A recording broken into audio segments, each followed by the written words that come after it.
Saints get early wake-up call from Bucs. Every New Orleans Saints player had a cigar in his locker on Sunday evening.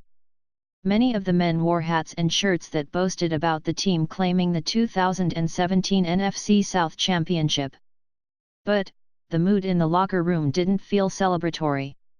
As impressive as the accomplishment was, the Saints didn't finish the regular season how they wanted, as they lost to the Tampa Bay Buccaneers, 31-24, in the season finale.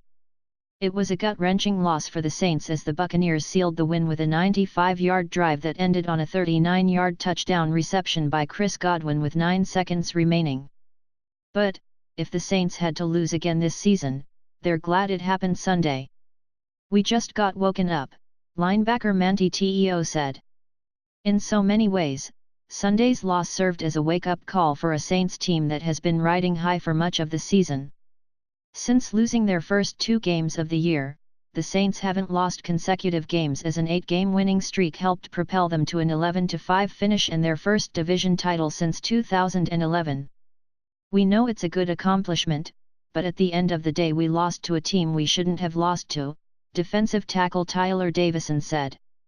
"I feel like we're way better than that team, we all feel like that, and that wasn't up to our standards." As the Saints look ahead to the playoffs, though, they know their regular season accomplishments have no bearing on what will happen. "We still got a lot of stuff that we want to get better," right guard Larry Warford said.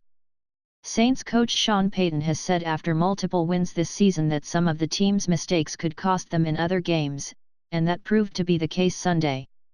The Saints had more penalties, 7-2, and fewer yards, 455-323.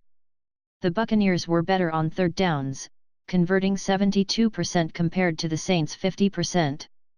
New Orleans forced more takeaways, 3-1, but the Saints' giveaway happened in the fourth quarter and directly resulted in a score. Even with all of these things going against the Saints, they could have won the game had the defense stopped the Buccaneers' final drive. Win or lose, the Saints were going to learn from this game. "We just can't shove it away," Payton said. "I think you got to make your corrections and then quickly get on with the opponent." Still, after the loss, Payton was sure to discuss the team's season-long accomplishment with the players. "There's that element of, man, we won the NFC South, and then there's that other element of we've got a lot of work to do to get ready to play at our best starting next week at home," Payton said. The Saints earned the number 4 seed in the NFC, and next Sunday, they'll host the 5th-seeded Carolina Panthers at the Mercedes Superdome at 3:40 p.m. And while the division title was among the team's goals this year, it was hardly the only one. "Our minds are definitely set on a bigger goal, but right now, just celebrate what we've done so far," Warford said.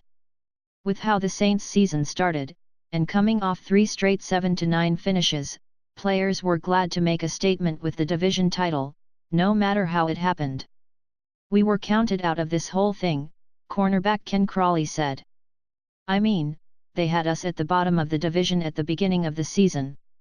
Just to have this accomplishment means a lot to us. It's motivation to go in the playoffs and get the first W and keep going."